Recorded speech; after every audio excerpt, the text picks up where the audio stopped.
E aí, pessoal, tudo bem com vocês? Vamos bater um papo aqui sobre o Censo 21 e vamos fazer de conta que não existe partido político. Por 15 minutos aí eu quero que vocês imaginem que não existe Bolsonaro, o presidente, e que não existe PT, que não existem partidos e interesses antagônicos aí nas eleições de 2022. Vamos tentar deixar isso de lado e vamos pensar no censo em si, no que significa isso. O governo confirma que não haverá censo, sem previsão orçamentária, o censo ele não será realizado, e isso me deixou extremamente angustiado, porque as pessoas estão olhando para isso e estão falando, ok, né, não tem dinheiro nem para pagar o auxílio emergencial, tudo bem não fazer, só que aí tentando exercer o meu poder de síntese, que é muito pequeno, e tentando brincar pela primeira vez nesse negócio de você colunista do My News, se você pagar R$8 por mês, você tem acesso à área de membros, você ganha os livros lá no Clube do Livro e você pode também brincar de colunista. E eu falei, o que será que eu consigo escrever a respeito disso? E aí eu escrevi um testículo aqui, e eu quero compartilhar com vocês.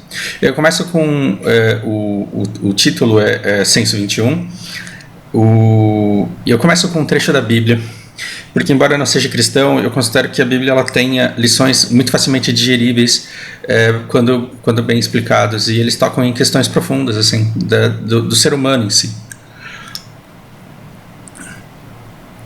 Qual de vocês quiser construir uma torre, primeiro não se assenta e calcula o preço para ver se tem dinheiro suficiente para completá-la.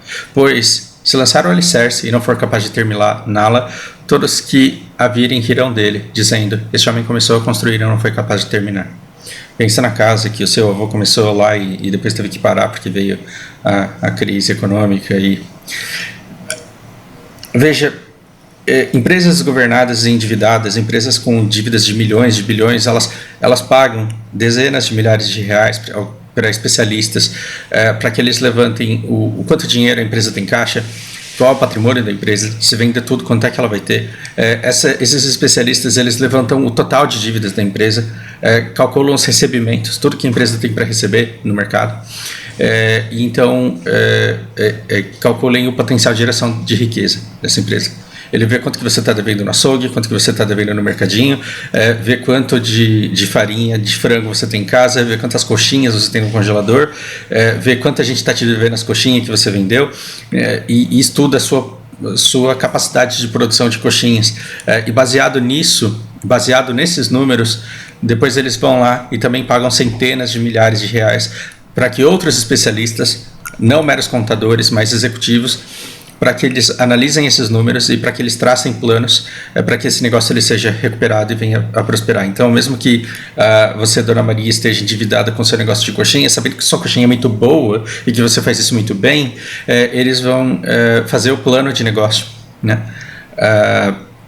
Eles vão fazer o plano de negócio para que você comece a quitar suas dívidas, e já que você tem essa capacidade de geração de riqueza, depois de quitar as suas dívidas, comece a prosperar. E aí vão começar a pensar em fornos, vão começar a pensar em instalações, vão começar a pensar em projetos de entrega mais rápida e mais barata para fazer com que o seu negócio prospere.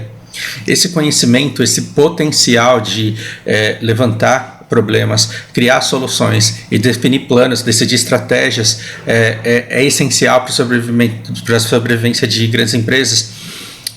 E em última análise, o que um governo faz é exatamente isso. O papel de um governo é levantar tudo que o país tem, tudo que o país deve, tudo que o país tem para receber. Você tem que saber quais são os problemas de verdade, e tem que começar a traçar planos.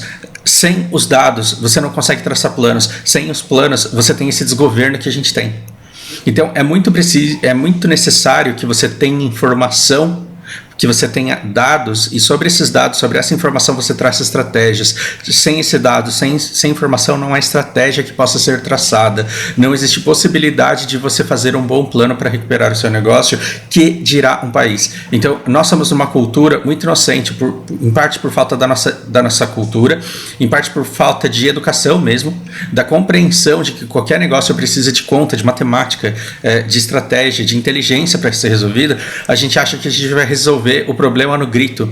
A gente acha que o único problema do país é corrupção, e que corrupção a gente combate com ódio.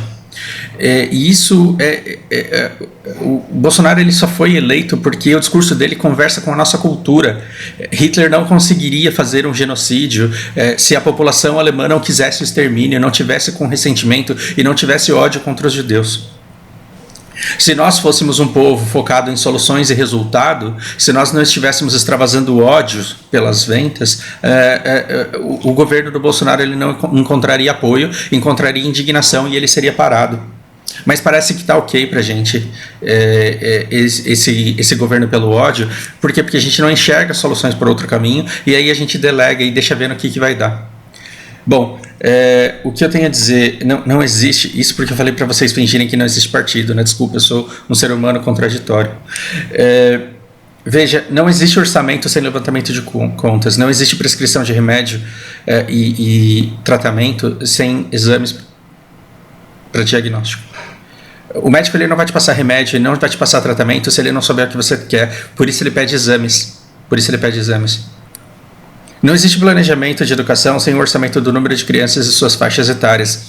Se você quer minimamente que o governo possa abrir creches e escolas para atender as crianças da população, e você pode até usar esse argumento, mas não tem escola para todo mundo, nem por isso você não precisa dos dados. Aí sim é que você precisa dos dados para você poder reclamar e pedir exatamente o número de creches e o número de escolas que você precisa na sua cidade. Como é que você vai pedir educação para todos se você não sabe quem são todos? A partir do momento que você sabe que na sua cidade tem 100 mil crianças e que 80 mil delas estão na escola, você divide a faixa etária dessas crianças e fala, escuta, nesse bairro nós precisamos de tantas escolas e de tantas creches. Para quê? Para que elas absorvam essa quantidade de crianças. Estão entendendo que sem um planejamento não existe uma boa educação e que sem números do censo a gente não consegue fazer um planejamento? Bem, não existe especialista logístico capaz de fazer fluir para cada um dos terminais do sistema de saúde do SUS, que é um sistema com uma capilaridade muito, muito grande e muito eficiente. Não tem como você fazer fluir vacinas para as pessoas corretas sem você saber a quantidade de pessoas que vivem ao redor de cada postinho. Isso quem faz é o censo, isso quem faz é o IBGE. Então, o desgoverno que vive em função da reeleição, que pensa em 2022, desde 2018, ele já falhou com centenas de milhares de pessoas, muitas delas poderiam ter sido salvas se nós tivéssemos um plano de combate ao vírus baseado em informação clara, em conscientização. Se desde o começo as medidas elas fossem baseadas em fatos, se o plano ele fosse baseado em números reais, você poderia investir numa campanha de informação e de conscientização das pessoas e elas teriam um ano para se preparar para essa desgraça que a gente está vivendo hoje. Mas não. O que a gente fez? A gente adotou a técnica da avestruz. O quê? Gripezinha, não está acontecendo nada não. Para de chorar, isso daí vai morrer mesmo. Mas esse problema não existe, as pessoas vão morrer, mas o problema não existe. Você tem que pensar aí na economia.